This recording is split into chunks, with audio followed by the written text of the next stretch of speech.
본 방송은 iblog.com을 통해서 송출되고 있습니다. 미디어 플랫폼 iblog, iblog.com.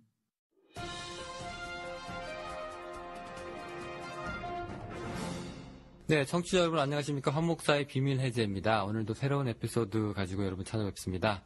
옆에 역시 황순기 목사님 나오셨어요. 안녕하세요, 목사님. 안녕하십니까. 네, 목사님, 오늘 주제가요. 예. 네, 우리 바로 주제 얘기 들어갈게요. 예, 오늘 방언에 대해서 얘기를 하기로 했죠. 네, 방언입니다. 방언 해보셨어요? 방언은, 오래전에 말이죠. 제가 은사주의 교회를 다닌 적이 있어요. 오래전인데. 그때 방언을 사모하면 방언을 받는다고 하고, 방언 받으면 뭔가 좀, 1등 신자 같기도 해가지고. 있어 보이죠?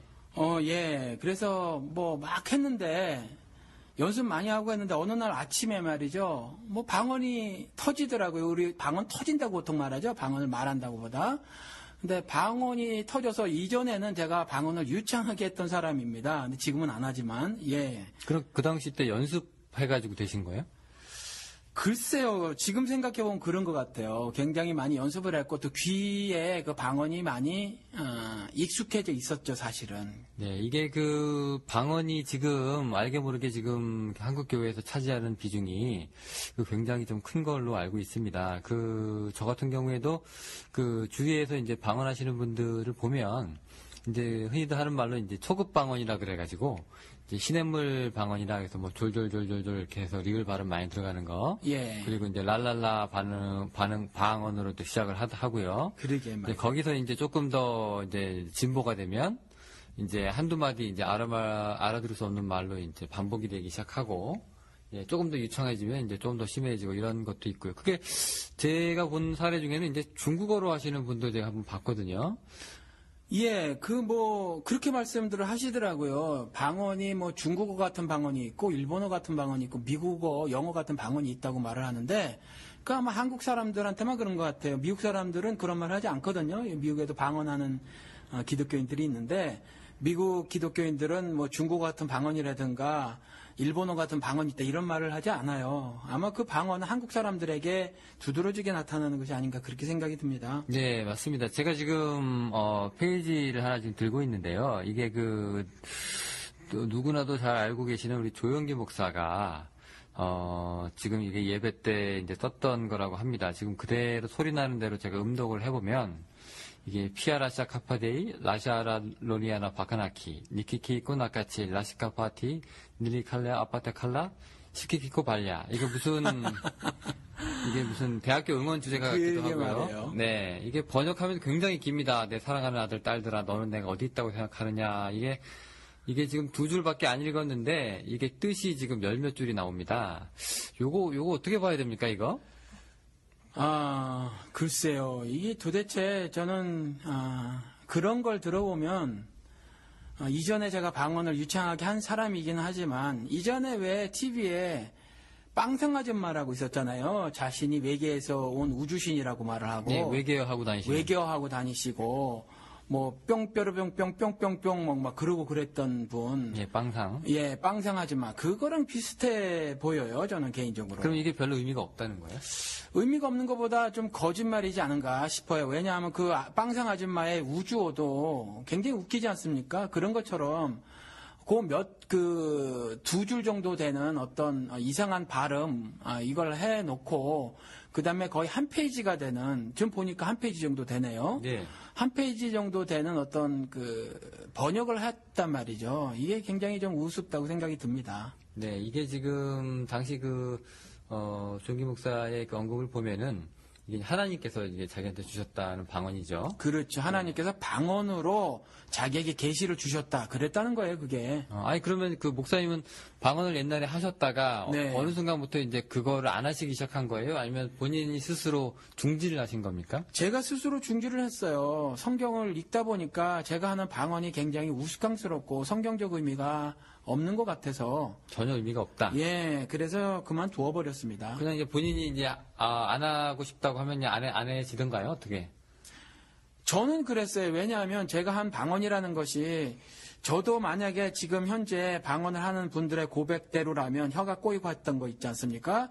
마음으로 이런데 입으로는 이렇게 방언이 터진다고 하는 거 저도 그랬었어요. 저도 그랬었는데 그런데 가만히 생각을 해서 이거 굉장히 웃기는 거나 우스운 거네 라고 생각을 하니까 사실은 그게 어떤 그 감정적 몰입 상태에서 나온 거기 때문에 감정적 몰입 상태가 되지 않으면 뭐 간단하게 없앨 수 있더라고요. 예. 자기 의지로 얼마든지 이게 끊을 수 있는 거군요. 끊는다 그러니까 흡사. 담배 끊는 것 같이. 그렇지. 그 네. 뭐 술이나 뭐 마약이나 노름 끊듯이 그렇게 들리는데 뭐 꼭 방언 지금 하고 있는 방언이 그런 의미는 아니겠죠. 아닌데 아무튼 이것이 무슨 습관인지는 모르겠어요. 그런데 이건 분명하게 너무나도 간단하게 하지 않을 수 있는 그런 거더라고요. 저 같은 경우는. 지금 그 한국교회에서 이제 실제로 이렇게 방언을 하신다는 분들의 얘기를 들어보면은요. 예. 이게 이런 얘기들이 있어요. 이제 마음속으로는 내가 이제 하나님 사랑합니다라고 했는데. 예. 이제 입으로는 다른 말, 자기도 모르는 말이 이제 나와서 이제 그게 방언이다. 네. 네, 요거는 맞는 말인가요? 글쎄요, 이걸 맞다 틀리다라고 말하는 것보다 마음속에 있는 말을 예를 들어서 하나님을 사랑합니다. 그러면 하나님을 사랑합니다 하면 되지. 마음속에 있는 말을 뭐 가만히 있었는데 입을 하나님이 일부러 비트시거나 혀를 꼰다고 혀가 꼬였다고 그랬잖아요.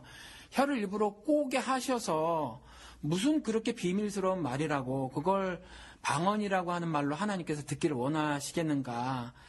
뭐 그런 그 의문이 들지 않습니까, 영호 씨는? 그 비슷한 사례가 제 예. 친구한테 제가 들었는데요. 예. 이 친구가 지금 현직 목사입니다. 근데 예전에 이 친구가 신학생 때 예. 이제 방언을 이제 유창하게 하는데 제가 물어봤어요. 하니까 뭐 좋냐? 뭐 그랬더니 이제 이 친구가 하는 말이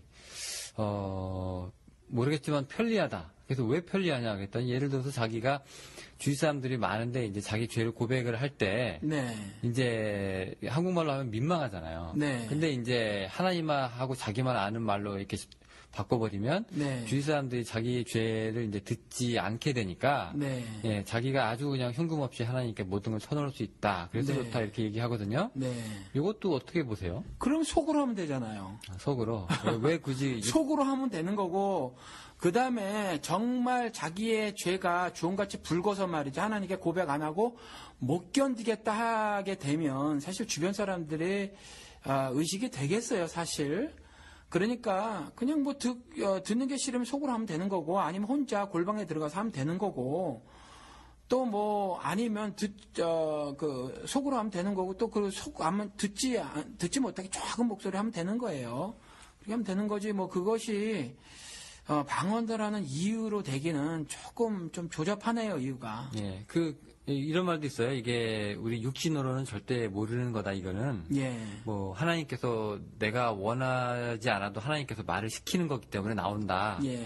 이렇게 얘기하거든요. 그러니까 영적인 거란 얘기죠. 그렇죠. 예, 어떻게 생각하세요, 이거는? 뭐 방언이 영적인 거는 사실이에요. 그리고 방언은 알아들을 수 없다고 분명히 고린도전서 14장에 기록이 되어져 있으니까 육신은 모르는 일이라는 거는 맞아요. 그런데 그 뒷부분은 뭐라고요? 하나님 그렇게 시키셨다고요? 예, 이렇게 말을 시킨다고. 그렇게 말을 시켰다고 하는 것도 로마서 말씀에 의하면 성령께서 말할 수 없는 탄식으로 그렇게 우리를 위해서 간구하신다고 하는 거니까, 기도라는 건 하나님께 예수님의 이름으로 성령님의 도우심을 받아서 하는 거니까, 사실은 우리 기도가 성령님께서 우리를 그렇게 기도하게 하시는 거니까 맞을 수는 있어요. 그게 맞는 말이긴 한데, 지금 현재 나도 모르게 뭐 혀가 꼬인다거나 혹은 풀린다거나 하는 의미로 그 말을 썼다면 그건 좀 잘못된 신앙 고백이 아닌가, 그렇게 생각이 듭니다. 예. 이게요, 이 방언, 그때 얼마 전에 몇 년 전에 TV 프로그램 통해서 잠깐 이제 소개된 적이 있었는데, 네. 지금도 그 유튜브에 이제 동영상으로 걸려 있었는데요.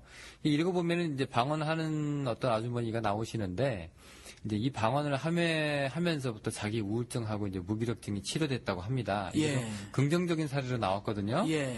이거는 어떻게 봐야 됩니까? 뭐 저도 의사가니까 모르겠어요. 그런데 우울증을 누가 진단했는지 모르겠고, 그다음에 뭐 우울증들 조금씩 다 앓고 있지 않나요, 현대인들은?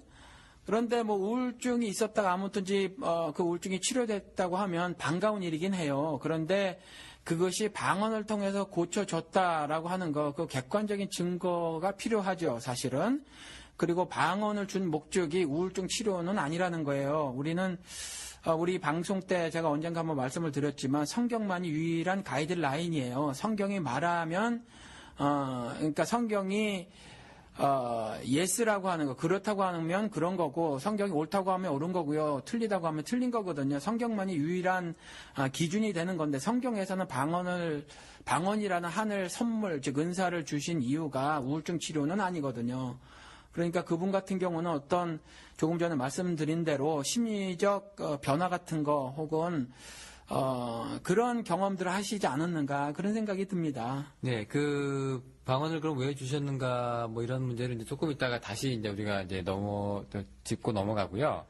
그 예전에 그 최일도 목사님 그 옛날 바포 목사로 그때 많이 알려져 있는 네. 이분 그 강연 때 제가 한번 참석을 한 적이 있었는데 이분이 그 자기 강도단과 전도사 시절에 이제 교회 학교를 맡아가지고 이제 사역을 하고 있었는데 주일학교 교사들은 다 방언을 하는데 유일하게 담당 사역자 자기 혼자 이제 방언을 못 해가지고 이제 영적으로 이제 쫄렸다, 쫄았다. 그러니까 이게 많이 이제 카리스마가 뭐 갖지는 못했다. 위축된 거죠. 그렇죠. 예. 그런 이제 자기도 이제 몇 번을 시도해봤는데 네. 이제 상담을 해봤더니 야 그렇게 해서 되겠냐?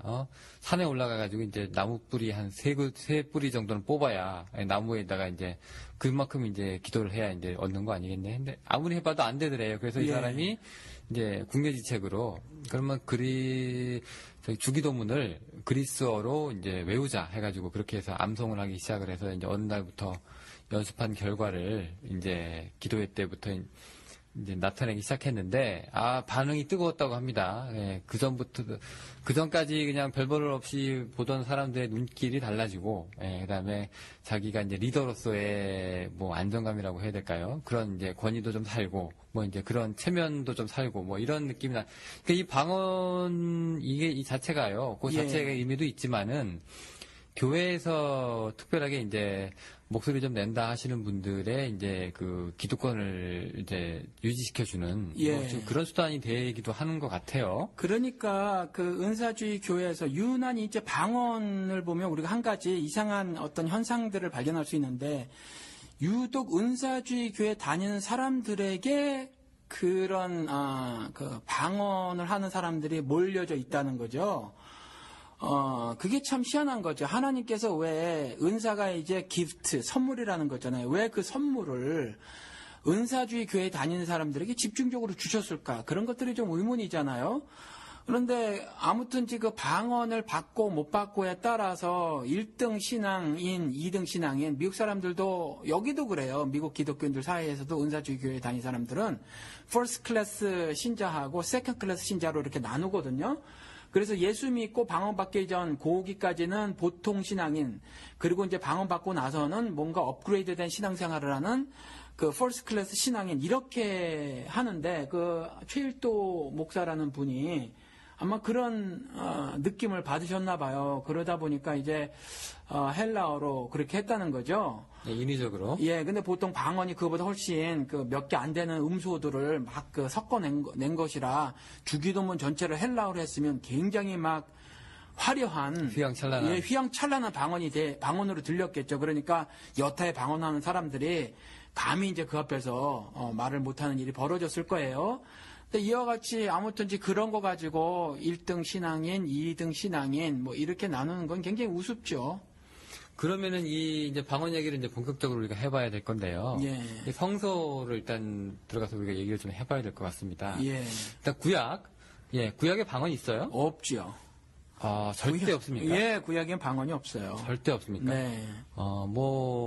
외국어를 얘기하는 뭐 그런 수준의 방언도 없습니까? 예, 그런 것도 없어요. 그냥 기도할 때 뭐 지금처럼 일시적으로 나타나는 것도 없고요. 예, 그런 것도 없습니다. 전혀. 예, 구약엔 방언이 없어요. 창세기부터 말라기까지 전혀. 네. 전혀 없고 뭐 심지어 뭐 예언자들도 그런 얘기 안 합니다. 예, 예언자들도 방언 없어요. 예언은 있었어도 방언은 없죠. 방언 없고. 네. 그럼 이게 언제부터 사도행전부터 나타나나요? 아니죠. 이제 예수님께서 그러니까 복음서에도 나오죠. 복음서에도 마가복음 16장 마지막 장에 가서 보면 믿는 자에게는 뭐 이런 그 능력이라고 표현되나 제가 지금 갑자기 생각이 안 나는데 이런 어떤 모습이 될 것이다, 능력이 나타날 것인데 하면서 네. 했던 것이 새 방언으로 말한다라는 것도 나오거든요. 그러니까 그때부터 이제 유대인 사회에서 아마 방언들이 보이기 시작했던 것 같아요. 그리고 이제 사도행전에 본격적으로 요엘서에 하나님께서 예언하신 그 일이 이제 그때 오순절날 성취가 되는 건데, 그 성취가 될 때에 그 성령이 임하시는 것에 초점을 맞춰야 되는데, 그 성령이 모든 신자에게, 이전에 이제 일부의 신자에게 임했던 그 성령이 모든 믿는 자들에게 임하는 역사적 어떤 그 현장에서 방언하는 모습이 이제 보였다는 거죠. 이제 그때서부터 아마 방언이 본격적으로 이렇게 나오지 않았는가, 그렇게 생각이 되어집니다. 그 제가 기억하기로 이제 첫 번째 그 방언의 모습이 나타나는 게 네. 그 사도행전에서 이제 모임 때, 네. 그죠? 그때 이제 뭐 성령이 이제 불의 혀같이 그렇죠. 예, 나타나셔서, 바람같이. 예, 나타나셔가지고 이제 많은 사람들이 이제 제 각각 이제 다른 말로 이제 떠드는데, 네. 옆에 있는 사람들이 너무 신기했다고 그때 그 기록이 나와 있죠. 예. 예, 우리가 이 사람들이 여기 영역 밖으로 이제 어떤 지역 밖으로 나갔던 사람들이 아닌데, 네. 내가 태어난 지역의 말을 하고 있지 않느냐. 예. 이렇게 지금 굉장히 신기한 반응이 나왔어요. 예. 요거는 방언이 맞나요? 글쎄, 이거에 대해서는 그 오순절 개통 교회 신학자들, 그러니까 이게 더 낫겠군요. 은사주의 교회, 그러니까 감리교단이나 그 하나님의 성의 교단에 있는 분들은 이제 이것도 다른 사도행전에 나온 것처럼 그 방언으로 치는데, 나머지 이제 복음주의 사이드에 있는 신학자들은 그때의 방언은 각기 다른 방언으로 듣게 되면 어찌미뇨라고 해서, 사실은 그때는 각기 다른 지방의 말, 즉 다른 언어라고 해석하는 것이 지금 보통 복음주의 진영 신학자들의 의견입니다. 그래서 그때의 방언은 사도행전 이후에 나타나는 방언과는 다른 방언이다, 이렇게 말을 하죠. 다른 그냥 언어일 뿐이에요. 예, 그렇게 신학자들이 말하고, 그리고 그때 그 방언은 알아들을 수 있는 방언이었다는 거죠. 이후의 방언은 사실 못 알아듣는 방언이에요. 그래서 분명히 다른 방언이라는 거죠. 그럼 그 당시 나타났던 때의 그 방언이 네, 왜 갑자기 그냥 해도 되는데, 예. 왜 갑자기 다른 나라 말로 이제 나타나기 시작을 한 걸까요? 사도행전은 하나님의 섭리가 이제 그 이스라엘 즉 세계 만방에 퍼지는 그런 역사 체계예요. 역사 기록. 근데 그때만 해도 사실 지금은 이제 외국어를 배우는 이런 교육 제도나 또 시설들이 충분히 있지만, 그때는 이제 그렇지 않았으니까 하나님이 특별히 이와 같이 방언을 이용하셔서 복음을 이렇게 세계 곳곳에 전하게 하셨던 것 같아요. 그래서 방언을 주신 목적은 그렇다는 거죠. 고린도전서 14장에도 나왔지만 방언은 믿지 않는 자들을 위함이다라고 되어 있거든요. 그러니까 세계 선교를 위해서 방언을 주신 거예요. 그래서 사도행전에 그와 같이 기록이 나오는 거죠. 그리고 쭉 가다가 19장에서 이제 멈춰요. 남들한테 이제 뭔가를 알려야 되는 상황에서 네. 이제 외국어 교육을 전혀 받지 못했던 사람들이 네. 성령의 선물로 네. 이제 그 특별한 임무를 이제 수행하기 위해서 네. 이제 내려온 것이다. 그렇죠. 그것이 고린도전서 14장에 바울의 입을 통해서 하나님이 선언적으로 해 주신 거죠. 다시 말씀을 드릴게요. 방언은 모든 은사는, 즉 선물은 성령님께서 자신의 뜻대로 나눠주시는 거예요. 그러니까 우리 맨날 사모해야 하죠. 그렇지만 사모해서, 즉 나의 사모하는 노력으로 해서, 나의 사모하는 행동에 의해서 얻어지는 것이 아니죠. 내 노력으로 성취될 수 있는 것이 아니라는 거죠. 성령께서 자신의 뜻대로 나눠주신 여러 가지 선물 중에 하나예요, 방언은. 그리고 그 방언은 고린도전서 14장 말대로 목적이 뭐냐면, 성령님께서 주신 목적이 뭐냐면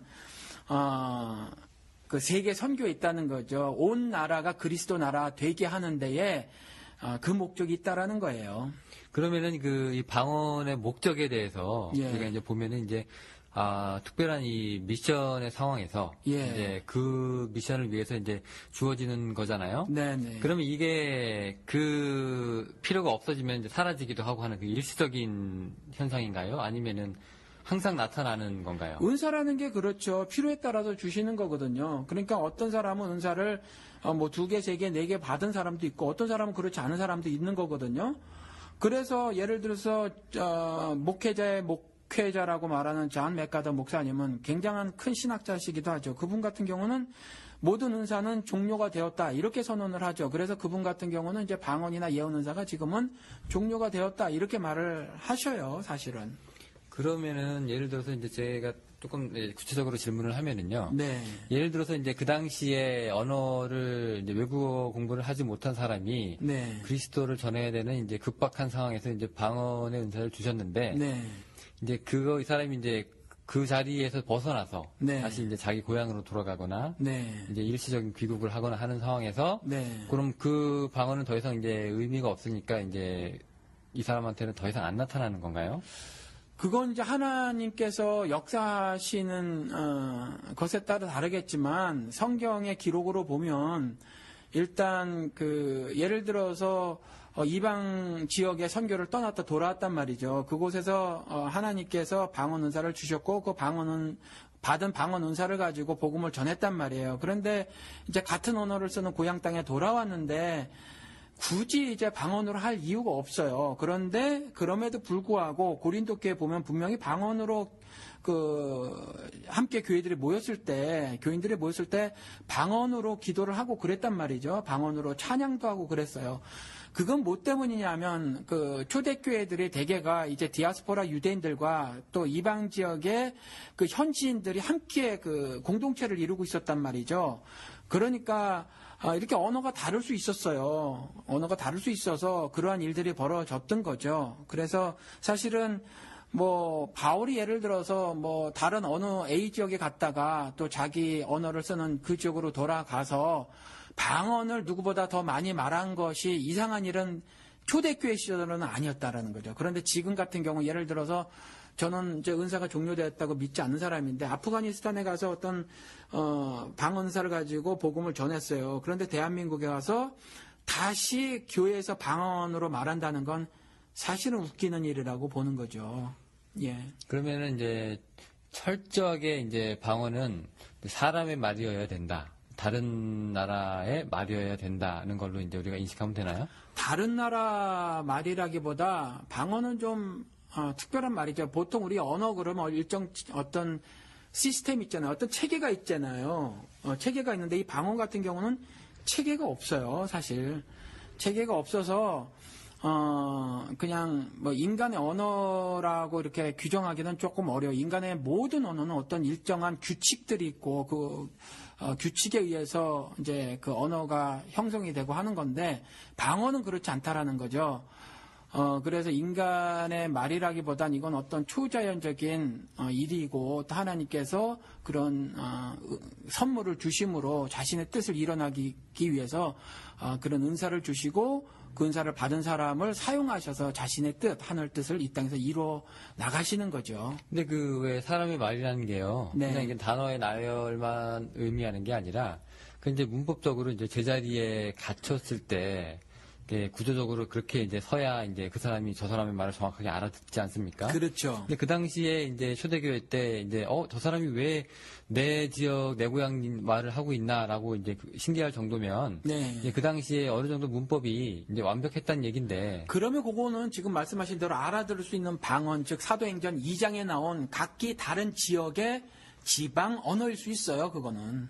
그런 경우에서는 이제 그게 가능하고. 그렇죠. 그거는 사실은 우리 사도행전 2장 이후에 등장하는 알아들을 수 없는 방언과는 다른 경우죠. 저는 그건 그냥 지역 언어라고 생각을 하는 거죠. 그럼 오케이. 그러면은 네. 알아들을 수 있는 얘기는 방언은 여기까지 하고요. 예. 이제 알아들을 수 없는 방언으로 이제 넘어가면 네. 이제 그때부터는 이제 선교 목적은 아니지 않습니까? 알아들을 수 없으면.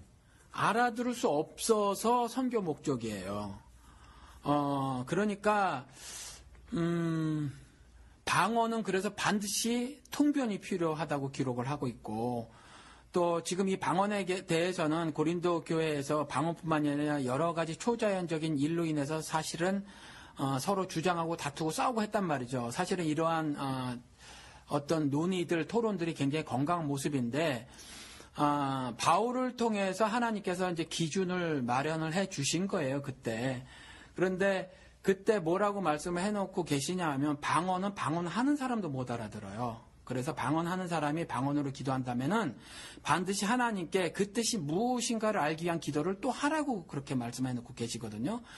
그러니까 영어로는 그렇게 돼 있어요. 그러니까 my understanding is not fruitful. 그러니까 내 이해는 아무런 열매가 없다. 이렇게 NIV에서는 그렇게 기록을 하고 있거든요. 그러니까 자기가 스스로 방언을 하고도 못 알아듣는 거예요. 그래서 반드시 통변 은사가 있는 사람이 통변을 해주든가 아니면 자기가 기도를 해서 그 말을 이해를 해야만 하는 거예요. 그리고 또 그 방언에 대해서 이해하는 사람이 또 그 무리 속에 있어야 하는 거죠. 그 은사를 받은 사람이 그래서 통하는 거였었다라는 거죠. 근데 그러면은요, 예. 이제 이 얘기하는 사람이 이제 자기도 모르는 말을 한다는 얘기는 네. 아까 저희가 처음에 이제 방언에 대한 사례를 먼저 짚고 넘어갔을 때, 네. 이제 우리가 이제 자기 육신은 모르고 하나님께서 주시는 말을 이제 시킨다. 네. 라는 거가 되는데, 네. 거기에 대해서는 아까 좀 부정적으로 말씀하셨었거든요. 그래서 제가 아니죠. 제가 처음에 그랬잖아요. 그것이 그럴 수 있다고 말씀을 드렸거든요. 왜냐하면 기도라는 것은 하나님께 예수님의 이름으로 성령님의 도우심을 받아서 하는 것만 기도예요. 그러니까 우리는 성령이 말할 수 없는 탄식으로 사실은 우리가 기도할 바도 알지 못하는 그러한 존재거든요. 그래서 성령님께서 사실은 우리로 하여금 기도하게끔 하시는 거거든요. 그러니까 영으로 하는 거 맞고, 그러니까 우리 육신이 알지 못하는 것도 맞아요. 그런데 다만 이렇게 말하는 사람들이 나도 모르게 혀가 꼬였다라는 의미로 사용되면 잘못된 거다. 제가 그렇게 말씀을 드렸죠. 그러면 그 기준이 살짝 애매한데요. 네. 예, 아까 알아들 수 없는 방언을 했다는 성서에 얘기하고, 네. 이제 막 자기도 모르게 막 혀가 막 꼬이는 사람들이, 네. 그 얘기가 내 얘기다라고 주장할 수가 있어요. 이게 좀 네. 주관적인 얘기인데, 네. 그럼 우리는 어떻게 그걸 이제 판단을 해야 되나요? 그러니까 은사를 주신 목적을 따져보면 쉽게 알 수 있다는 거죠. 그냥 한국말로 해도 되는 그러한 상황에서 굳이 하나님께서 그런 은사를 주실 이유가 없다는 거죠. 그 은사를 주신 데는 그러니까 성령의 사역을 먼저 보시자고요. 우리가 성령의 사역이 어떤 거냐 하면, 우리가 예수님께서 2000년 전에 십자가에 죽으셨어요. 그렇죠? 우리 지난 방송에 한번 이 말씀을 드린 것 같은데, 그럼 2000년 전에 예수 그리스도가 십자가에 못 박혀 죽으신 것을 2000년 후에 사는 우리들은 아무도 경험을 못했다는 거죠. 그런데 이 예수 그리스도의 십자가 대속 죽음을 나에게 현재화 시켜주는 일을 성령님께서 하시는 거예요. 구원사역이죠. 그리고 또 나에게 개별화 시켜주시는 것, 현재화, 개별화 시켜주시는 것이 성령의 사역이라는 거죠. 그러니까 성령님도 구원사역을 하시는 건데, 이런 연장선상에서 은사를 주시는 거예요. 성령의 뜻, 즉 구원사역을 이뤄내시기 위해서 그런 선물들을 나눠주시는 건데, 그러면 그냥 예를 들어서 어느 예배당에서 말이죠. 예배당에서 성령께서 그와 같이 구원사역을 이루시는 것에 전혀 부합되지 않고 그저 주님 사랑합니다 라는 한국말로 할 수 있는 걸 괜히 혀를 일부러 꼬게 만들으셔서 한다. 그리고 그걸 나도 모르게 라고 말하는 건 그 육신의 일은 알지 못하고 또 영에 의한 기도다라는 말에 사실은 굉장히 잘못된 적용이다라는 말씀을 드리는 거죠. 네, 직접 옛날에 이런 이제 은사 경험을 하셨던 분이 또 이렇게 얘기를 하시니까, 예. 또 이제 그런가 보다 하고 이제 우리가 생각을 해야 되겠는데, 예. 그 목적 다시 짚고 넘어가야 될 것 같아요. 잠깐 혼란이 오는데, 네. 지금 우리가 그 사도행전 초반부하고 후반부하고 이렇게 지금 나누면은요, 초반부에서는 이제 알아들을 수 있는 얘기가 이제 방언이고, 뒷부분 가면은 이제 알아들을 수 없는 얘기도 방언이다 이렇게 되어 있잖아요. 초반부에는 이제 목적에 의해서 이제 선교 현장의 장이라든가 필요에 의해서 나온 그런 거면, 그 알아들을 수 없는 방언을 경우에는 목적이 뭔가요? 그러니까 방언은 동일한 목적이에요. 어떤 방언이든지 간에. 그런데 사도행전 2장에 기록된 방언은 사실은 2장 이후에서 나타나는 방언하고는 다른 방언이어서, 전 개인적으로 지금 현재 우리가 흔히 말하는 방언, 영어로 speaking in tongue이라고 하는 거 있잖아요. 그 방언은 사실 아니라는 거죠. 그때는 사실 그냥 저 개인적으로는, 그리고 복음주의 진영의 신학자들은 그냥 언어라고 생각을 한다는 거죠. 어느 다른 지역의 언어. 그렇다는 거죠. 근데 성경에는 2장에 있는 것도 여전히 이제 그 2장 이후에 나오는 것처럼 방언으로 해석하시고 이해하시는 분들이 그 은사주의 교회 분들이다. 이제 이렇게 말씀을 드렸죠. 그러면 이제 지금 방언이랑 맞물려가지고 통역 얘기까지 나왔는데요. 네. 그럼 그 당시에는 이제 자기도 모르게 이제 알지 못할 말을 하는 사람들이 나타났고, 그렇죠. 그리고 또 그런 말을 하지 못하지만 남이 그렇게 얘기하는 거를 알아듣고 이제 번역해줄 사람도 나타났고, 예. 그 두 개 다 성령의 은사라는 얘기죠. 그렇죠. 근데 그 하나님께서는 왜 그 은사라는 얘기 우리가 받아들인다면 왜 그러면은 그냥 우리 말로 해도 되는데 예. 그 지역의 언어로 해도 되는데 네. 왜 굳이 모르는 말로 한마디 내뱉고 다시 번역을 해가지고 다시 이렇게 한 바퀴 이렇게 우회해서 우리한테 그런 이야기들을 던지시는 걸까요? 아마 그때 서로 잘 안 통하는 환경이었지 않나 그렇게 생각이 듭니다. 사실은 모르죠. 성경에 그렇게밖에는 기록이 안 돼 있었어서. 그런데 조금 전에 말씀드린 것처럼 디아스포라 유대인들과 또 각 이방 지역에 있는 사람들이 이제 공동체를 이뤘고 그들 간의 언어 소통이 제대로 안 이루어졌지 않았나 그렇게 추측을 하는 거죠. 그럼 디아스포라 이전에는 그런 현상이 없다가 디아스포라 이후부터 방언이 나타나기 시작하나요? 그렇게 생각되어지진 않아요. 그러니까 방언이 그 마가복음 16장에 나온 것처럼 이미 조금씩 모습을 보이기는 했어요. 근데 말씀하신 것처럼 본격적으로는 그 사도행전서부터 이제 그 본격적으로 등장을 하기 시작하죠. 그리고 사도행전은 말씀드린 것처럼 저는 그렇게 보는 거에 성령 행전이라고 보는 것이 아니라 하나님의 섭리가 세계 선교 현장에 하나님 섭리가 이렇게 나타나는 그 역사 현장을 기록한 역사책이라고 보고 있거든요. 그러니까 하나님의 선교 현장 역사에서 하나의 어떤 그 특징적으로 나타난 거예요. 그리고 선교를 위해서 이방 지역에 하나님 복음을 전파하기 위해서 하나의 도구로 그 방언을 사용하신 거죠.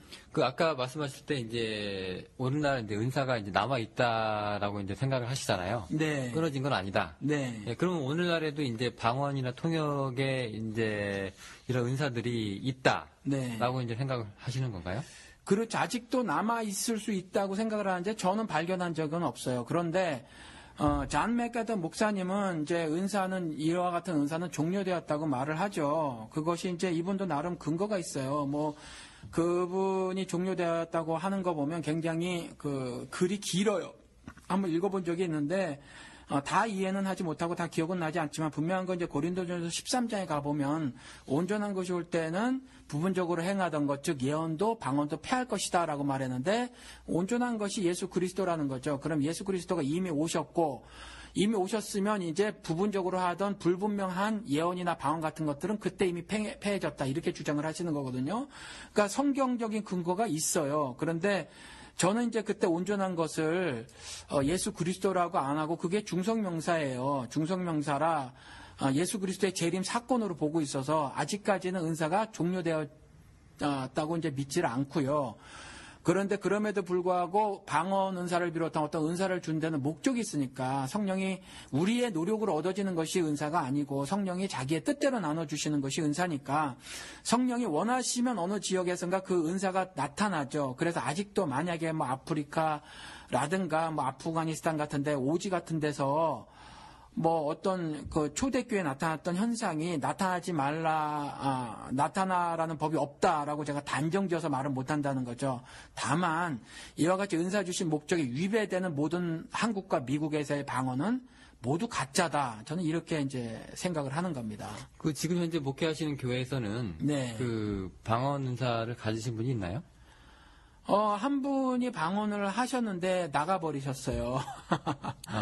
교회 분위기가 그런 분위기가 아니어서 그런지 아니면 뭐 말씀은 다른 이유를 대셨는데 나가셨어요. 그분이 방언하시는 건 어떻게 알았어요? 말씀을 하시니까. 본인이? 예. 근데 실제로 이제 많은 사람들 앞에서 하시지는 않고요. 기도. 예, 한 번도 하신 적은 없는데 이전까지 그렇게 하셨다고 그러더라고요.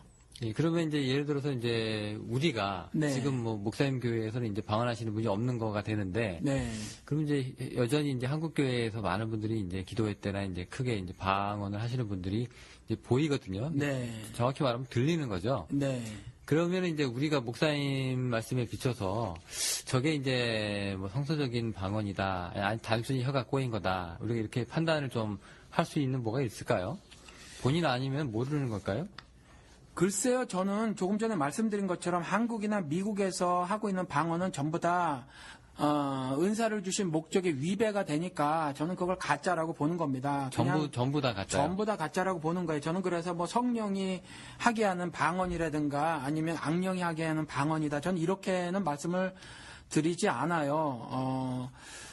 그냥 한국에서 지금 한국말로 할 수 있음에도 불구하고 굳이 혀를 하나님이 꼬실 이유가 전혀 없으시므로 그 방언은 좀 전부 가짜라고 보는 거죠. 그리고 우리가 한 가지 분명히 알아야 할 것은 또 고린도전서 14장을 가봐야 하는데 이렇게 말을 하고 있다라는 거죠. 바울이 말하는 건데 형제들아 내가 너희에게 나아가서 방언으로 말하고 계시나 지식이나 예언이나 가르치는 것으로 말하지 아니하면 너희에게 무엇이 유익하리요. 방언을 말하고 이와 같이 계시 즉 성경을 말하는 거고요. 다 같은 말이에요. 사실 예언도 동일하게 성경을 말하고 있는 거고 하나님의 말씀 지식도 마찬가지고요. 이런 것들을 가르치는 거 이런 것들이 없이 하는 방언은 유익하지 않다. 즉 무익하다. 성경은 디모데후서 3장 16절 말대로 유익한 거거든요. 유익해야만 하는 건데 하나님 말씀. 근데 유익해야만 하는 건데 전혀 이와 같은 것이 유익하지 않음을 말을 하고 있다는 거죠. 그러니까 그냥 방언만 하시는 분들 얼마나 많아요. 교회에서. 전혀 유익하지가 않아요. 영적인 유익이 전혀 없다는 거죠. 이것이 하나님께서 바울의 입을 통해서 교인들에게 한 말이에요. 그러니까 이런 하나님 말씀에 대해서 우리가 충분한 이해가 있고 올바른 신앙생활을 해야 할 줄 믿습니다. 그러면 우리가 이제 은사를 사모하라고 아까 말씀을 하셨잖아요. 네. 그러면 이제 오늘날 우리도 이제 방언이라든가, 네. 이제 방언에 이제 국한돼서 하는 얘기지만, 네. 네, 뭐 통역이라든가 이런 은사를 지금도 우리가 사모해야 하나요? 아니면은 요거는 뭐 이미 뭐 어느 정도 이제 다 뭐 해결이 됐으니까 네. 차라리 이제 다른 유익한 은사를 더 추구를 해야 되나요? 뭐 지금 하나님께서 자신의 기쁘신 뜻을 위해서 내 마음에 아프가니스탄의 오지에 가서 선교하는 소원을 주셨다. 그러면 방언 은사를 사모하시면 좋죠. 그런데 그것보다도 지금 바울의 말대로 예언이나 지식이나 또 계시나 이런 것들을 가르치는 것 그것이 없이 방언은 무익함으로 영적인 유익이 전혀 없으므로 사실은 더 사모해야 할 것이 이와 같이 가르치는 거거든요. 성경에도 우유와 딱딱한 음식 밥으로 하는 교인들을 설명을 하면서 너희들이 이미 교사가 되어야 마땅할진데 라고 말을 해놓고 있거든요. 그러면서 우유 먹는 사람을 말을 해놓고 있는 거예요. 교사가 되어야 마땅할 이미 신앙 연조가 있음에도 여전히 우유만 먹고 있다는 거죠. 그리고 그 우유만 먹고 있는 사람을 초신자라 말하지 않고 아직 예수 그리스도를 모르는 사람이라고 말을 해놓고 있거든요. 그래서 다시 그와 같이 처음으로 돌아가지 말라라고 말해놓고 있어요. 그러니까 이미 복음을 들었음에도 불구하고 다시 한번 복음의 비밀을 깨닫지 못해서 또 들어야 하는 상태에 처해지지 말아라라는 거죠. 그러니까 이와 같이 하나님의 은사의 기본적인 성경에 기록된 의미를 깨닫지 못한 상태로 또 방언을 한답시고 방언 은사를 받겠다고 산에 올라가서 나무 뿌리를 붙잡고 막 사모한다고 알랄랄랄랄라 하고 있으면 사실은 우유 먹는 거고 우유 먹기만을 소원하는 거고 딱딱한 음식 먹기를 거부하는 거고 분명히 그것은 아직 예수 그리스도를 모르는 거로 하나님이 이렇게 선언해 놓으셨음에도 그 상태에 머무르기를 아예 작정하는 거와 동일한 거예요. 그러니까 좀 우리가 그 방언 하나만 놓고도 하나님 뜻이 무엇인가를 잘 분별해서 신앙생활을 해야 됩니다. 그럼 그거 자체에 이제 집중을 하거나 네. 그거 자체에 이제 집착을 하면은 네. 이제 그거 자체가 이제 그 사람의 신앙 수준이다 이렇게 생각할 수 있는 건가요? 그렇죠. 결코 뭐 이렇게 좋은 현상은 아니네요. 좋은 현상은 결코 아니죠. 네, 오히려 악한 모습이에요, 사실. 그 최일도 목사님 얘기도 그렇지만 예. 오늘날 이제 수많은 이제 얼마나 휘황찬란한 솔깃한 간증들이 많습니까? 그렇죠. 근데 그런 걸 듣고 있으면은 이게 본인도 모르게 이게 위축되거든요. 예. 나는 저런 경험이 없는데, 네. 네, 나는 저런 음성을 들은 적이 없는데, 그렇죠. 네. 근데 이런 분들이 이제 교회에서 그럼 나는 하나님께서 이게 사랑하시지 않는 거냐? 네. 이런 엉뚱한 생각이 막 들 수 있단 말이죠. 그렇죠. 방언 집착하는 것도 비슷하겠네요. 그렇죠. 저도 그런 느낌이었었거든요, 오래전에. 그래서 방언을 하려고 무지 애를 썼던 거예요, 사실은. 퍼스트 클래스 신앙인하고 1등 신앙인하고 2등급 신앙인 이렇게 나눠진 것 같고, 근데 이게 신학적으로 문제가 있어요. 성령이 아니고서는 예를 주라고 예수를 주시라 이렇게 고백할 수 없다 그랬거든요. 그래서 예수님은 성령과 하나됨, 성령이 내주하시게 되는 성령 침례 사건과 동일할 때 벌어지는 건데, 이 1등급 신앙인과 2등급 신앙인 신학을 갖고 있는 건 그 이제 은사주의 교회에서 나타나는 건데, 예수만 믿고 아직 성령 못 받았다, 이렇게 이제 이런 신학을 만들어내는 거예요. 그 다음에 그런 일정 시간 동안의 신앙생활을 하다 성령 받고서 업그레이드된 1등급 신앙인으로 다시 그 어떤 그 애벌레에서 나비로 변하듯이 어떤 신앙적 그 뭐라 그러나요? 변태라고 하나요? 네, 변태라고 합니다. 예, 신앙적 변태. 말이 좀 그러네요. 그러한 일을 이룬다고 하는데 이건 성경적이지 않아요. 물론 성경적 근거를 가지고는 있어요. 그분들이 사도행전에 예수를 믿었지만 아직 성령 못 받은 사람. 그러니까 제가 한번 말씀을 드렸잖아요. 그 과도기적인 그런 시기다라고 말씀을 드렸죠. 오늘 그 성경의 한 부분을 가지고 기독교 전체 교회를 만들 수 없어요. 그럼 구약 시대에는 말씀드린 것 같이 성령이 일부의 사람, 하나님을 믿었어도 일부의 사람에게만 임했었다라는 거죠. 그리고 임시로 임했었고, 그러니까 그런 거 갖고 성령 교회를 다 만들지 못하듯이 사도행전에 나온 거, 그땐 이미 예수 그리스도를 믿었지만 아직 성령을 못 받았으니까 지금도 그럴 것이다라는 건 잘못되어졌다라는 거죠. 그래서 지금 뭐 성령 받아라라고 하고 다니는 건 성경적으로 굉장히 잘못된 거고요. 성령 받은 증거가 방언이다 하는 것도 그것도 성경적으로 굉장히 잘못된 겁니다. 그 오늘 방송은 이렇게 어떻게 들어보면은요, 사실 이제 그 기적의 체험이라든가, 근데 방언이라든가 하는 그런 것보다도 그냥 그런 게 없이 그냥 조용하게 교회 다니시는 분들이 다 솔깃할 수 있겠는데요. 근데 그런 체험이 없고, 뭐, 자기한테 특별한 간증거리가 없고, 그 유창한 방언도 없고, 이렇게 조금, 어떻게 보면 이제 교회 이제 변두리에 이제 앉아있는 사람들이라고 느끼시는 분들이, 그러면 이분들은 이제 어떻게 이제 자기가 생각을 하셔야 될까요? 이제 뭐, 존재감이 드러나지 않잖아요, 교회에서. 이제 특별한 인사가 있는 것도 아니고. 나는 저 사람 얘기하는 것만큼의 그런 그, 커다란 위대한 간증도 없고요. 되게 위축감 드는데 이분들은 어떻게 그러면 신앙생활을 이제 하면 되는 건가요? 제가 그 자녀가 있어요. 그런데 큰아이가 공부를 제일 잘해요. 막내가 제일 좀 떨어지고, 그러면 제가 아비의 입장에서 큰아이를 더 사랑하는 게 아니라는 거죠. 이렇게 어떤 능력이나 쓸모 이런 거 가지고 판단하는 건 인간 사회에서, 죄진 인간 사회에서 벌어지는 거고, 하나님은 자녀를 그렇게 기준을 두고 판단하지 않으세요.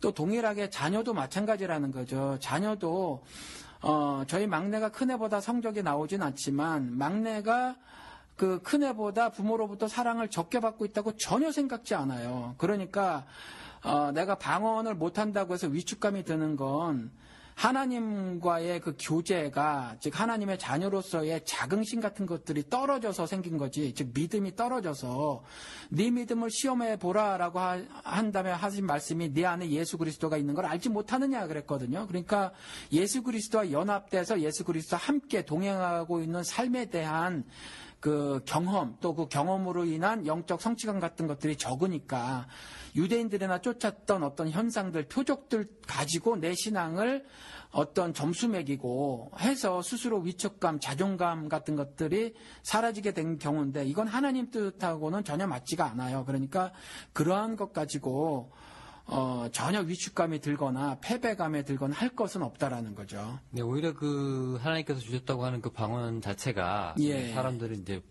등급을 나눠가지고 그렇죠. 클래스를 규정하는 것 자체가 이미 네. 뭐 좋지 않은 것이다. 성경적이지도 않고, 또 우리가 인간적으로 하나님께서는 우리 인간들의 삶을 비유해서 많이 말씀하시거든요. 인간의 아비도 그러할진데 하물며 나일까 보냐, 뭐 이런 것들이라든가, 뭐 아들이 뭐 떡을 달라 하면 돌을 주겠냐, 뭐 이렇게 하면서. 그래서 제가 조금 전에 저희가 이제 아이들이 있다고 이제 그 비유로 말씀을 드린 거예요. 아비가 자녀를 사랑할 때도 뭐 아이의 능력이나 아니면 쓸모 정도를 보고 사랑의 크기를 다르게 하지 않듯이, 또 자녀 입장도 동일하다는 거죠. 전혀 그 부모가 자기를 사랑함에 있어서 어떤 그런 거 가지고 차별을 두지 않는다고 아이들이 그렇게 느끼고 있다라는 거예요. 그러니까 전혀 그러실 이유가 없다라는 거죠. 예. 네, 하나 더 제가 이제 추가 질문이 하나 있는데요. 네. 아까 방언이 이제 사역지에서의 이제 외국어를 통해서 네. 이제 그리스도를 전하는 뭐 그런 이제 사역의 문제라고 치면은 네. 우리가 보통 뭐 외국어를 다른 사람보다 이렇게 노력을 조금만 덜 해도 굉장히 잘하시는 분들이 있거든요. 그렇죠. 네, 언어 학습 능력이 좀 네. 뛰어나신 분들이 있죠. 뭐 어린 나이에도 뭐 2, 3개국어, 특히 여기 이민사회에서는 기본으로 한 2개국어 시작하고 이제 그렇죠. 하잖아요. 그렇죠. 그리고 여기에 이제 더 하시는 분들은 이제 따로 이제 중국어나 스페니쉬도 같이 하시고. 그렇죠. 네, 제가 그런 분들 한 3개국, 4개국 하시는 분들 많이 봤는데, 그러면 이제 방언 은사라는 것이 네. 이렇게 언어 습득이나 이제 이런 스킬 문제, 네. 네, 이런 거하고 관련이 돼 있어가지고, 그럼 이제 나는 이런 분들은 솔직히 방언의 은사를 받으신 거와 마찬가지인가요? 어떤 의미에서 보면은? 그러니까 저는 사도행전 2장에 나온 방언은 그 이후에 나온 방언하고 달라서 그냥 지역 언어라고 생각을 해서 그것도 하나님께서 주신 어떤 은사기는 해요. 탤런트기는 해요. 탤런트기는 한데 그거는 방언 은사하고는 좀 다른 거죠. 그 목사님께서 말씀하시는 그 방언 은사하고는 다르고. 예, 성경에 나온 그 방언은 스피킹인 텅이니까 그 방언이니까 초자연적인 현상으로서의 어떤 언어가 가진 규칙이나 체계 같은 것들이 없는 그런 것들이니까. 그런데 외국어 하는 건 좀 다르잖아요.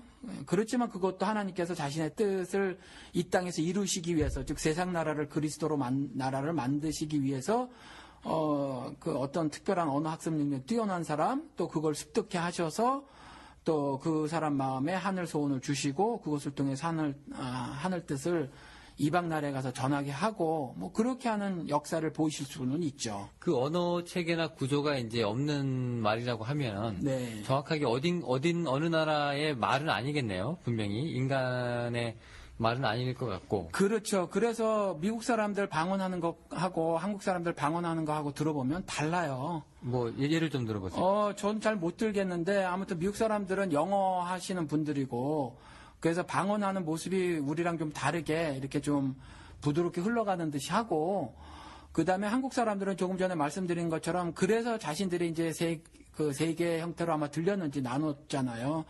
영어식으로 한다. 좀 부드럽게 하시는 분이고 아무래도 리을 발음이 많이 들어가는 거 알랄랄라 하는 식이겠죠. 그 다음에 시옷이나 쌍시옷 발음 많이 들어가는 걸 중국 방언이라고 중국식으로 나타나는 방언이라고 이렇게 말을 하고 뭐 이렇게 말을 하는데 다르게 나타나요. 그래서 그건 자기가 쓰는 언어 있지 않습니까? 그 언어 권역 내에서 어떤 쉽게 발음되는 어떤 것들이 조합돼서 나타나는 것이 아닌가 그렇게 생각이 듭니다. 지역적인 이제 그렇죠. 언어 유사성. 그렇죠. 뭐 그런 거죠. 예.